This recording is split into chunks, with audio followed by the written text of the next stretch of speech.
Hi. Time to take my tablet. Oh, he hasn't taken his tablet. We forgot to add the tablet. Yes. So I heard about it through a colleague of mine here at school, Yvonne McGillen. She has been to a workshop and she was really excited about the program, and she was really keen to use it with her students.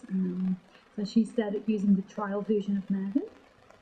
And so there I heard that my son absolutely loved the program, so he had been making up stories. What does the machine do that he can't do? What does the Marvin do that? Marvin speaks for him.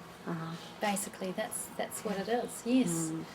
So it's giving him a voice. It is, and that's what he needs. I mean, if he's signing to me what he wants to say, when I say, oh yeah, okay, that's not enough. He wants to hear the words that he's got in his head or the words that he is signing. I have to repeat it to him, usually. Otherwise, he thinks, oh, well, she probably says yes, but she didn't really get it. Or he wants to make sure that his words are expressed, and that's exactly what Marvin does for him. He doesn't even need anyone for that. He can just do it on his own, and he can hear what he's saying in his head. So I think that's just very exciting for him. I really like the aspect where there is the oral language coming through and visual language. I think that as a communication tool is highly undervalued. I'm very happy that it's come through in our curriculum a lot stronger in all learning areas, because I think sometimes softwares that are word-based or text-based really limit some of our students to be able to show or express their learning that they've developed or are developing, their skills, their knowledge, attitude, their values.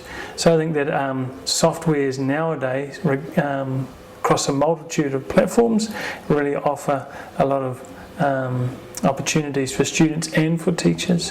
One thing that I thought was particularly good, when he wrote a word as he thought it was spelt, and then when they pronounced it, like if he'd written had as had, and it would say I had breakfast, then he went back and edited it. So that was excellent for his spelling, and for him to be able to hear what he'd written was really great.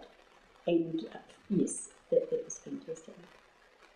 I do think that he could use the program, for example, for doing his speech, which is something that he's done before with PowerPoint, for example. But PowerPoint is not as animated as Marvin is, and not as real as Marvin is. So I do think I can see him definitely having pleasure in doing a presentation with Marvin. For specific assignments. Instead of, so speeches or presentations for whatever, or he could even get up there and present something for the school assembly or anything that he hasn't gotten the chance for today. I mean, he could do that in the future with programs like Marvin.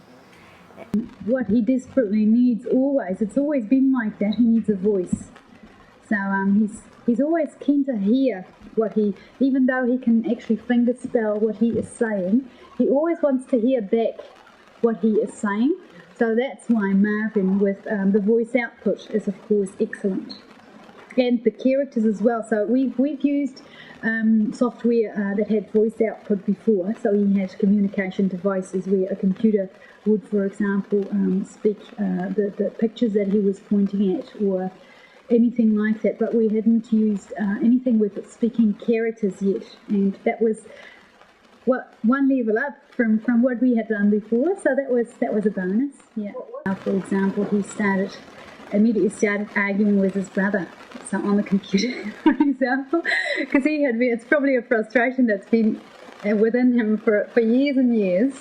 So he does that. Once he gets the opportunity to express himself verbally through some other channel, like a computer, for example, he starts saying horrible things to his brother, or just about anything that regular sibling rivalry.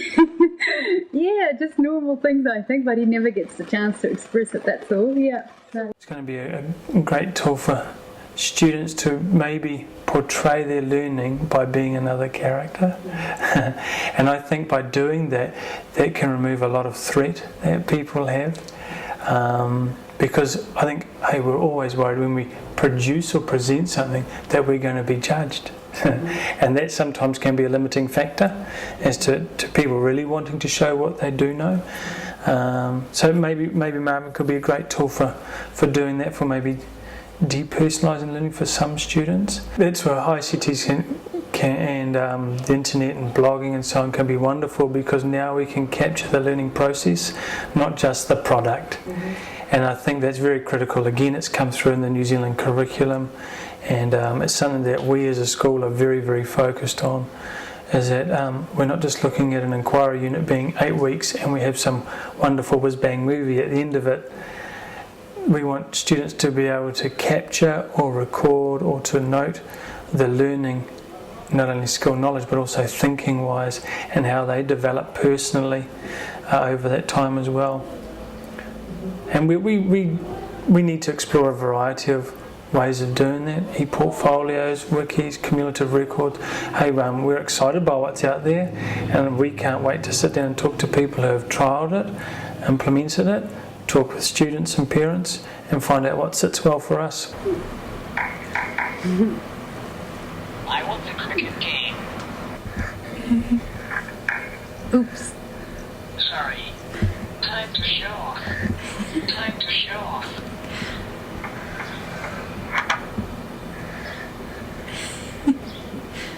Well.